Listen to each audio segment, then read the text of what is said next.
ન્યૂઝમાં આપનું સ્વાગત છે। હિંમતનગર ખાતે ક્ષત્રિય રાજપૂત સમાજનું અસ્મિતા સંમેલન યોજાયું। મળતી માહિતી અનુસાર સાબરકાંઠા અને અરવલ્લી જિલ્લાનું સંમેલન યોજાયું। રાજકોટ લોકસભાના ભાજપના ઉમેદવાર પુરુષોત્તમ રૂપાલાની વિરુદ્ધમાં સંમેલન યોજવામાં આવ્યું। રૂપાલાની ટિકિટ રદ કરવામાં આવે તેવી માંગ કરાઈ છે। સાથે જ સંમેલન થકી ક્ષત્રિય સમાજ શક્તિ પ્રદર્શન કરી રહ્યો છે। જો ટિકિટ રદ નહીં થાય તો ભાજપને પરિણામ ભોગવવા તૈયાર રહેવું પડશે તેમ ક્ષત્રિય સમાજે જણાવ્યું। સાબરકાંઠા જિલ્લાના ગામડે ગામડે લાગ્યા છે પુરુષોત્તમ રૂપાલા બાયકોટના બેનર। સંમેલનમાં મોટી સંખ્યામાં ક્ષત્રિય સમાજના લોકો હાજર જોવા મળ્યા।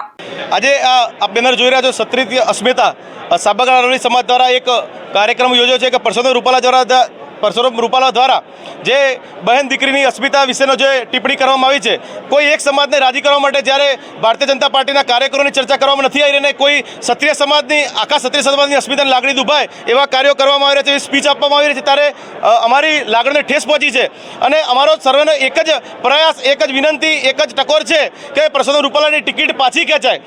આ સમાજ માન મર્યાદા મોભાવાળો સમાજ છે, હજી રસ્તા પર ઉતર્યો નથી, આવેદનપત્ર અને કાર્યક્રમો કરી રહ્યો છે। જ્યારે રૂપાલાની ટિકિટ રદ નહીં થાય અને જો ફોર્મ ભરવામાં આવશે તો આ સમગ્ર સમાજ એક નિર્ણય લઈ અને રોડ ઉપર પણ ઉતરશે, આંદોલન પણ કરશે અને કોઈ પણ એક નિર્ણય લઈ અને એને ટેકો પણ જાહેર કરી શકે છે। આ સમગ્ર સાબરકાંઠા અરવલ્લીના તમામ તાલુકામાંથી અગ્રણીઓ દ્વારા ગામે ગામથી આ એક સ્વયંભૂ મેળો છે। આ કોઈ પૈસા આપી કે ઇકો ભાડે કરી, ટ્રકો ભાડે કરીને સંખ્યા લાવવામાં આવી નથી। આ એક સ્વયંભૂ મેળો છે જે બહેન દીકરી અસ્મિતાનો પ્રશ્ન આવ્યો છે ત્યારે લાગણીસભર આ સંખ્યા જોવા મળી રહી છે। જી ચોક્કસ, અત્યારે 12,000 ખુરશીઓ અમે મૂકી હતી, એ પૂરી ભરાવાઈ છે અને તથા બધા ભાઈઓ ઉભા રહેવાનો પ્રયત્ન કરી રહ્યા છે। સમાજનો પ્રશ્ન છે ત્યારે થોડી તકલીફ પણ ભાઈઓ વેઠે છે। ભૂગવેન્દ્રસિંહ કુંપવત।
સમાચારોની ઝડપી અપડેટ માટે હમણાં જ સત્ય સ્વરાજ ન્યૂઝ ચેનલને લાઇક, શેર અને સબસ્ક્રાઇબ કરો।